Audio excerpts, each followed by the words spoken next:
There's good news and bad news. Let's start with the bad news. There's no need to read Kamala Harris's new memoir. The good news, because I've got all the juicy tidbits for you right here, right now, including a lot about him. Hello, my fam. It is Perez, the queen of all media, the original influencer, and 107 Days is the title of her new Tell All. And she tells all. The former vice president does not hold back. I didn't have enough time, she writes, blaming her very abbreviated campaign schedule, 107 days, for her loss against the Apprentice alum. Not enough time to come up with messaging to help her break through to a lot of young people and Latino voters who helped this guy get reelected. Not enough time or help from Joe Biden and his team, she writes. She should have done more to strategize against him, she says, while struggling with a compressed campaign and trying to figure out how to counter him, an opponent who publicly ridiculed her savagely, very personally, but praised her profusely in private. Auntie Kamala detailed 2 private conversations she had with Stormy Daniels' former fling that are not so private anymore. The first call came a year ago, in September of 2024, after a crazy person attempted to end his life for the second time. Remember the one at the golf course in Florida? Trump blamed Kamala and her campaign rhetoric for that. So she asked her staff to put her on a call with the reality TV icon. "You've done a great job. You really have," Trump told her. "My only problem is it makes it very hard for me to be angry at you. It's like, what am I going to do? How do I say bad things about you now?" "Well, then don't," she replied. And you know what he said? "I'm going to tone it down. I will. You're going to see." He didn't. But the orange one laid it on real thick. He told Kamala that his daughter Ivanka was a big fan and asked her to say hello to her husband, Doug, for him. She knew what was going on, though, and she writes that she did not fall for it. Quote, "He's a con man. He's really good at it. I'd readied myself for a phone conversation with Mr. Hyde, but Dr. Jekyll had picked up the call." She also writes about a second phone call with Trump, the one in which she conceded the election to him. You know, the phone call he never made to Joe Biden. She writes that she pleaded with the guy in the White House now to work to bring the country together, and that she knew in the moment it was a lost cause. "I'm going to be so nice and respectful," he said. "You're a tough, smart customer, and I say that with great respect. And you also have a beautiful name. I got use of that name. It's Kamala." He pronounced her name correctly on that call after mispronouncing it in public all through the campaign. In another section, talking about Joe Biden, Kamala says that the former president and his wife and close confidant, Jill, did not want her help when he was seeking a second term in office until it was really needed, when he was fighting to save his campaign after that disastrous presidential debate. When Kamala and her husband appeared on the balcony at the White House with the Biden family on the 4th of July of last year, the First Lady pulled the first husband aside and quizzed him about his loyalties. In her retelling of that moment, Kamala says that she let her husband do the talking.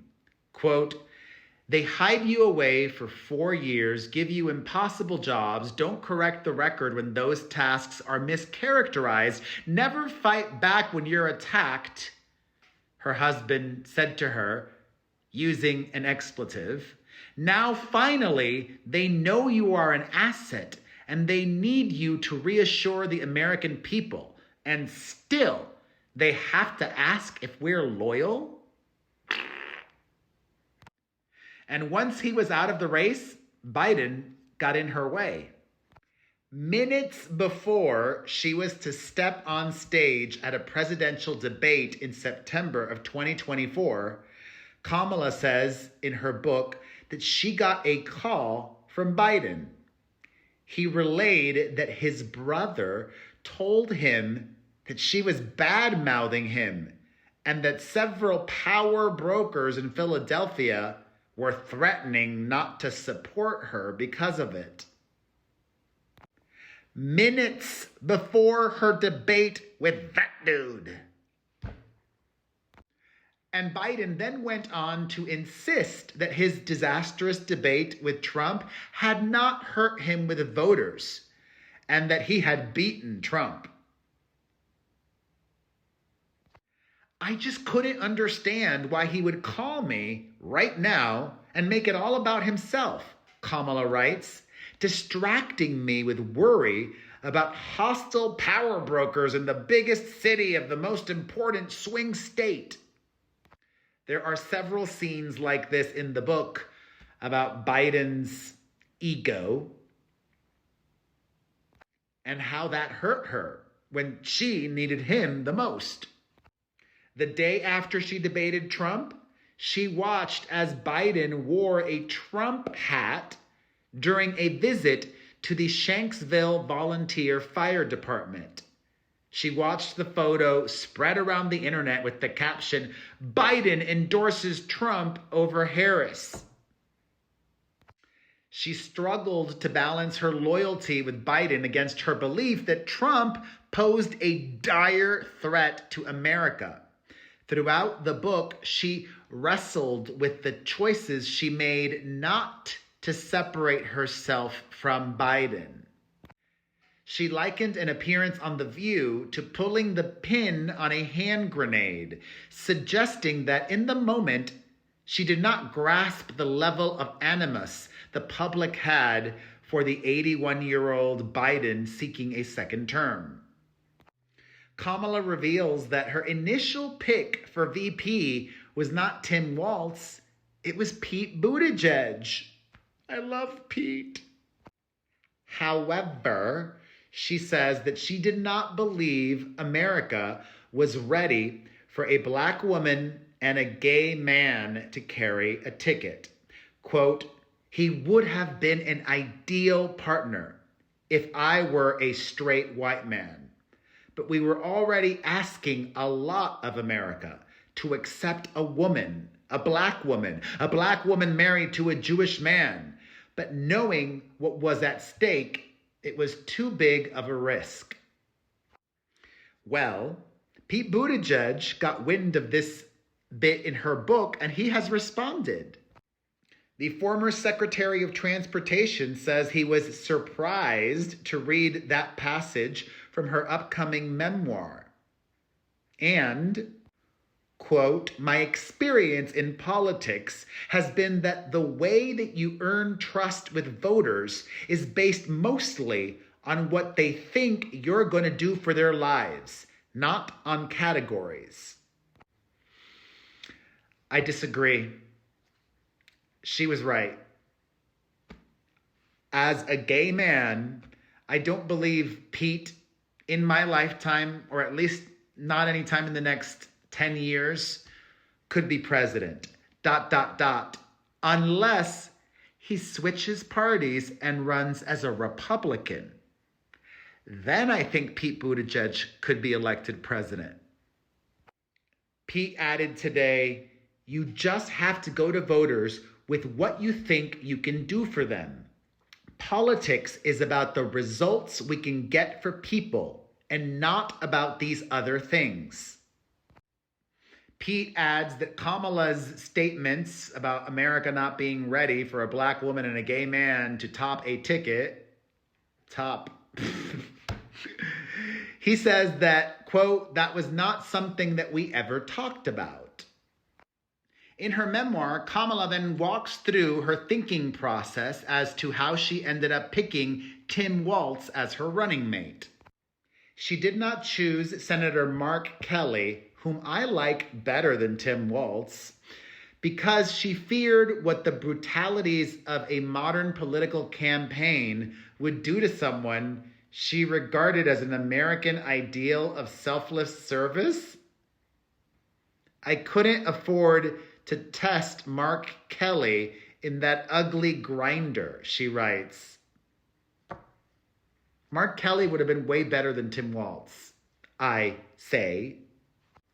Governor Josh Shapiro of Pennsylvania seemed more interested in defining the role for himself than helping her win. And she recounted Mr. Shapiro questioning an aide about the pieces of art he could use to decorate the vice president's residence. Spilling all the tea. But she and her staff liked Tim Waltz for his charm and believed his background balanced hers. But even for Tim, throughout the book, she writes of her struggle to reconcile her personal affection for Waltz with disappointment in moments she felt he stumbled, such as during the vice presidential debate against J.D. Vance, whom she calls a shapeshifter, where Waltz began nodding along. She was aghast. Quote, you're not here to make friends with the guy who's attacking your running mate, she said to the television screen as she watched. She writes that it has been bittersweet to encounter people who had voted for her vision of America. She says, I voted for her. She says, we'd planned for everything, it seemed, except the actual result. Kamala does have some kind words to share about Joe Biden in the book. She says that she felt warmth and loyalty towards him, but that their relationship was tested leading up to the election.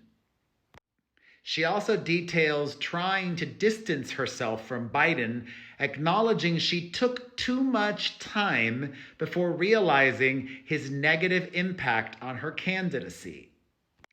This is really juicy. Somebody that a lot of people are looking at as a contender for the next presidential election is Gavin Newsom, the current governor of California. Remember, this was pretty frantic after Joe Biden dropped out of the race. She called Governor Newsom and he said, hiking, we'll call back. He never did, writes Kamala. And she does have some nice things to say about Pete Buttigieg as well. After Biden dropped out, she began making calls to get support for the party's nomination. Quote, before you say anything, I'm all in, Harris recalled Buttigieg saying. However, not everybody was so quick to be on board. She recalls Michigan Governor Gretchen Whitmer being more reticent. Whitmer, she wrote, signaled support, but said she needed to let the dust settle before making a public statement. And Illinois Governor J.B. Pritzker, noting his state was hosting the party convention that summer, said he could not commit to supporting her. On the flip side, The amazing Mark Kelly, she writes, tweeted his endorsement before I even reached him. Newsom Kelly. I don't know. More like Kelly Newsom, to be honest. I like Mark Kelly a lot. And that Governor Shapiro from Pennsylvania, he thought he had it in the bag. Because she did like him. Harris described Shapiro, one of the 3 finalists for her VP pick, as poised, polished, and personable. But she was put off by his ambition and his request to be in the room for every major decision. She worried that he would not settle for the number 2 job. She also accused Shapiro of exhibiting a lack of discretion in the Veep stakes, recalling that his official vehicles with Pennsylvania plates were filmed by CNN in front of the vice president's residence, despite efforts by her staff to arrange for less attention-getting transportation. A spokesperson for Governor Shapiro says, "It's simply ridiculous to suggest that Governor Shapiro was focused on anything other than defeating Donald Trump and protecting Pennsylvania from the chaos we are living through now."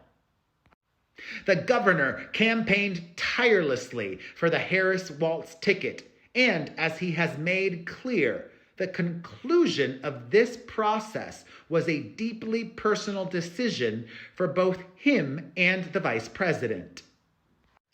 She writes that her husband leaned towards Shapiro as a VP pick, but Harris said that Waltz was the consensus of her staff and other close family members.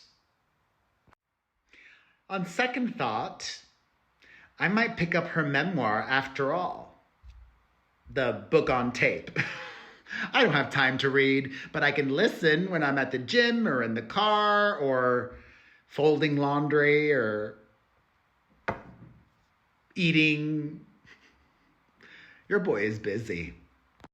And so grateful that so many of you have picked up my new florals collection and some of my older merch as well. Check it all out right now at buypopstuff.com. That's buypopstuff.com. Additionally, you can be informed and entertained and get one exclusive podcast a week on our Patreon. Sign up right now at patreon.com/P to the E to the R to the E to the Z to the H to the I to the L to the T to the O to the N. Plus, I have thousands of glowing reviews on Cameo. Get a personalized video from me for anyone or yourself for any occasion. You and your friends and loved ones deserve a little Perez sparkle. Get it today at cameo.com/P to the E to the R to the E to the Z to the H to the I to the L to the T to the O to the N. And if you watched until the end, you are a superstar. You are my 1%. Say Pete in the comments section. Because I love, oh my God, I more than love him. I like, he's my ideal dream man. Somebody like that. Like, not literally him. I'm not a homewrecker. He's married and has children and is in a wonderful, happy relationship. Somebody like him for me. Say Pete in the comments section. And thoughts on all the tea she spilled about him, about Biden, everything and anything that we talked about in this video. Let's discuss it all in the comments section.